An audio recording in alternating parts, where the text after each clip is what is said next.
7 de octubre, día de la Virgen del Rosario o Nuestra Señora del Santo Rosario. Lectura del Santo Evangelio según San Lucas. En aquel tiempo el ángel Gabriel fue enviado por Dios a una ciudad de Galilea llamada Nazaret, a una virgen desposada con un hombre llamado José, de la casa de David. El nombre de la virgen era María. El ángel, entrando en su presencia, dijo: Alégrate, llena de gracia, el Señor está contigo. Ella se turbó grandemente ante estas palabras y se preguntaba qué saludo era aquel. El ángel le dijo: No temas, María, porque has encontrado gracia ante Dios. Concebirás en tu vientre y darás a luz a un hijo, y le pondrás por nombre Jesús. Será grande, se llamará Hijo del Altísimo. El Señor Dios le dará el trono de David, su padre. Reinará sobre la casa de Jacob para siempre, y su reino no tendrá fin. Y María dijo al ángel: ¿Cómo será eso, pues no conozco varón? El ángel le contestó: El Espíritu Santo vendrá sobre ti, y la fuerza del Altísimo te cubrirá con su sombra. Por eso el santo que va a nacer será llamado Hijo de Dios. También tu pariente Isabel ha concebido un hijo en su vejez, y ya está de 6 meses la que llamaban estéril, porque para Dios nada es imposible. María contestó: He aquí la esclava del Señor, hágase en mí según tu palabra. Y el ángel se retiró. Palabra del Señor. Hoy la primera lectura es Zacarías con el anuncio de Dios que viene a habitar en medio de su pueblo. El salmo es el Magnificat, el canto de alabanza de la Santísima Virgen, que contiene también las bienaventuranzas. Y este Evangelio, reservado sobre todo a las fiestas marianas. La Virgen Nazarena, que se turba ante el saludo del ángel, no es el ángel la causa de consternación, sino esas palabras que no sabe cómo pueden ir dirigidas a ella. Llena de gracia, el Señor está conmigo. ¿Por qué? ¿A qué se refiere? Esas palabras fueron causa de gran turbamiento. ¿Qué me está diciendo? Sí, María, tú, Virgen, has de tener un hijo y será obra directa de Dios. Por eso tu hijo será llamado Hijo de Dios, porque lo será. La gracia es infinita, la de Dios entre los hombres, porque asumirá tu carne, su humanidad de ti, elegida entre todas. Tú has nacido sin mácula alguna. Tú naciste como nació Eva, pero tú en cambio has conservado la gracia original y por eso has encontrado gracia ante Dios. Y ahora Él mismo vendrá solo en unos minutos, cuando aceptes lo que el mensajero de Dios vino a decirte. Vendrá a hacer morada en ti y tomar los velos de la humanidad donde ocultar su divinidad. Y tú aceptas. Aquí me tiene Dios como su esclava, y como esclava solo obedezco. Que pues todo lo que has dicho se haga en mí. Dios lo haga en mí. Y el Verbo se hizo carne y vino a habitar en medio de nosotros. Como profetizó Zacarías, y la alegría de la Virgen explotará en el canto de alabanzas en su visita a Isabel. Hoy es Nuestra Señora del Rosario, memoria vinculada a la batalla de Lepanto de 1571, que detuvo la expansión del Imperio turco. Y ahora vuelven por su fuero los turcos y acechan a Irak y Armenia y Nagorno-Karabaj a través del Azerbaiyán.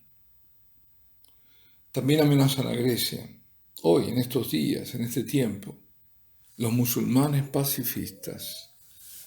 San Pío V atribuyó la victoria a la oración del rosario que el pueblo cristiano había dirigido a la Virgen. Quien reza devotamente el rosario tiene la protección especial de la Madre de Dios. Siempre se ha dicho que no muere sin los sacramentos, y los que lo propaguen serán socorridos en sus necesidades. Según la antigua tradición, fue en 1212 cuando Domingo de Guzmán, es decir, Santo Domingo, cuando estaba en Toulouse, o sea, Tolosa, vio a la Virgen que le entregó el rosario. Como respuesta era una oración suya que le había dirigido a la Virgen para saber cómo combatir la herejía albigense, es decir, los cátaros. Y fue así que el rosario se volvió oración potente contra las herejías y el arma determinante, más de 3 siglos después, para vencer a los musulmanes en Lepanto. ¿Se podrá aún decir esto? ¿Se puede hablar de que hemos vencido a los musulmanes en Lepanto? Ahora que son hermanos nuestros, pero esta es la historia. Y estos hermanos, lamentablemente, no han dejado de atacar, como estaba diciendo con los turcos, lo que está pasando en otros lugares. Pues bien, vamos a esta historia. Así como antes en Poitiers, que fue en octubre del año 732, y más tarde en Viena, en septiembre de 1683, la batalla de Lepanto fue fundamental para detener la avanzada de los musulmanes en Europa.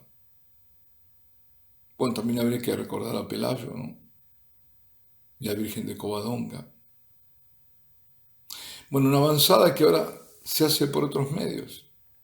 Los musulmanes están en todas partes, a través de una inmigración descontrolada, porque hay que decirlo.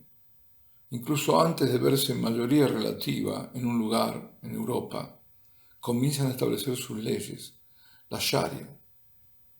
¿Pero qué ocurre ahora?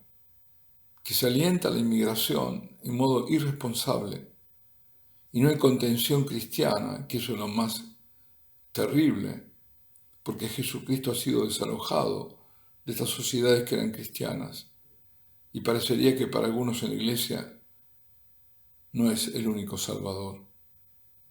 Además, el egoísmo hedonista ha producido vacíos demográficos que otros llenan, por supuesto.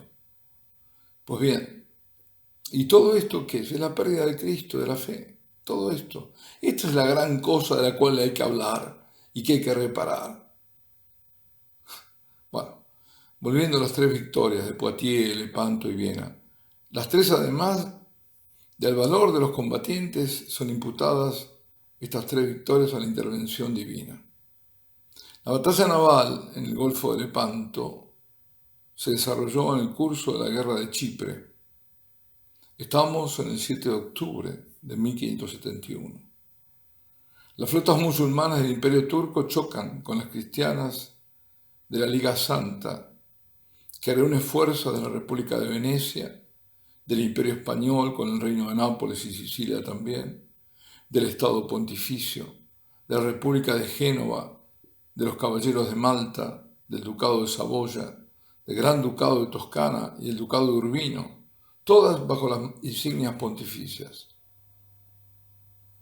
Antes de la partida de la Liga Santa, hay que decir que también Luca intervino, aunque no tenía flota, pero apoyó económicamente. Y antes de la partida, de la Liga Santa, San Pío V bendijo el estandarte que mostraba en un fondo rojo el crucifijo entre los apóstoles Pedro y Pablo, y por encima el lema constantiniano de In hoc signo vinces. Ese estandarte junto a la imagen de la Virgen y la escritura o la didascalia Santa María, succurre miseris, socorre a los míseros, izada sobre la nave almirante real, es el único que flamea cuando el grito de guerra y los primeros ataques turcos se unen en oración los guerreros cristianos. Se moría por Cristo, por la Iglesia, por la patria, y se recitaba el Santo Rosario. Así se vence. Y así tendremos que vencer hoy. El anuncio de la victoria llegará a Roma 23 días después. Las comunicaciones no eran las de ahora, ¿no? Y fueron llevados por mensajeros del príncipe Colonna. El triunfo fue atribuido a la intercesión de la Santísima Virgen. Y sabían muy bien ellos por qué. Tanto que San Pío V, el año siguiente, en 1572, instituyó la fiesta de Santa María de la Victoria, que fue transformada luego por Gregorio XIII en Virgen del Rosario. El comandante de la flota cristiana era don Juan de Austria, un joven de 24 años, bastardo, hijo ilegítimo del emperador Carlos V, Carlos I de España, y por tanto hermanastro del rey Felipe II.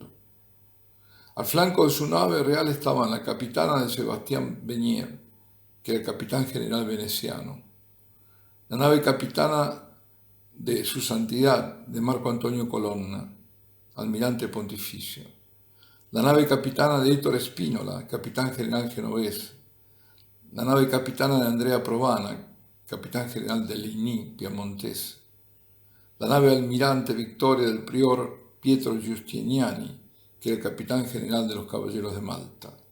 En total había embarcados 36.000 combatientes, bueno, hombres en realidad, no todos combatientes.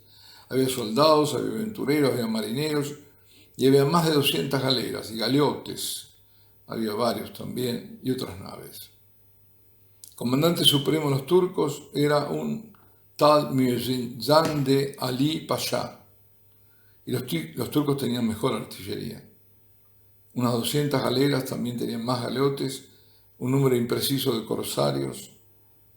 Entre los combatientes estaban los temidos genízaros, y en total eran unos 25.000 hombres. El almirante turco, considerado el mejor comandante otomano, Uluç Ali, era un apóstata calabrés que se había convertido al Islam. La nave almirante sultana tenía una bandera verde, donde estaba escrito en oro 28.900 veces el nombre de Alá. Por eso, San Pío V, Papa Mariano, Dominico, dicho sea de paso, a partir de él vestía de blanco porque era dominico, pero a partir de él todos los papas, desde aquel entonces, comenzaron a vestir de blanco. Y confió este Papa, San Pío V, a María Santísima, las armadas y los destinos de Occidente y de la cristiandad amenazados por los musulmanes. Desde ese momento más se utilizó el título de María Auxilium Christianorum. Parece que ese título provino de los veteranos de guerra victoriosos que regresando de la guerra pasaron por Loreto para agradecer a la Virgen. Y no solo eso. Los presos que habían sido colocados en los bancos de remos fueron liberados. En las galeras tenían todos remeros y eran presos. Desembarcaron en Porto Recanati y subieron en procesión a la Santa Casa de Loreto, donde ofrecieron sus cadenas a la Virgen. Ahí están, se pueden ver. Las puertas se construyeron con ellas, justamente, con esas cadenas, y luego se colocaron en los altares de las capillas. El estandarte de la flota fue donado a la iglesia de la Virgen María de Gaeta, donde aún se conserva, y como escribe Cristina Sicardi, de quienes traigo la información, todavía espera ser izado en el corazón de quienes profesan ser cristianos y quieren defender sus raíces. Bueno, ¿qué nos deja todo esto? La poderosa intercesión de la Santísima Virgen y el poder del rosario. Todos los días el rosario. Yo ya no insisto más, pero he sabido, no podemos dejar el rosario. Y hoy estamos en plena guerra. Eso no hace falta ni que lo diga, lo sabemos todos. Plena guerra espiritual, por todos lados, por todos los flancos, por todos. Cuando digo todos, lo sabemos también. Así que a rezar nuestro rosario, yo mismo ahora voy a rezar mis rosarios y a decirle a la Virgen que la amamos mucho y que confiamos en ella, porque ella nos lleva siempre a Cristo. Y en Cristo está la victoria, siempre, siempre. Además, nuestra esperanza está agigantada porque al final mi corazón inmaculado triunfará, dijo la Virgen. El Señor esté con vosotros. Por intercesión de María Santísima, Nuestra Señora de la Victoria y del Santo Rosario, que la bendición de Dios Todopoderoso, Padre, Hijo y Espíritu Santo, descienda sobre vosotros y con vosotros permanezca siempre. Amén.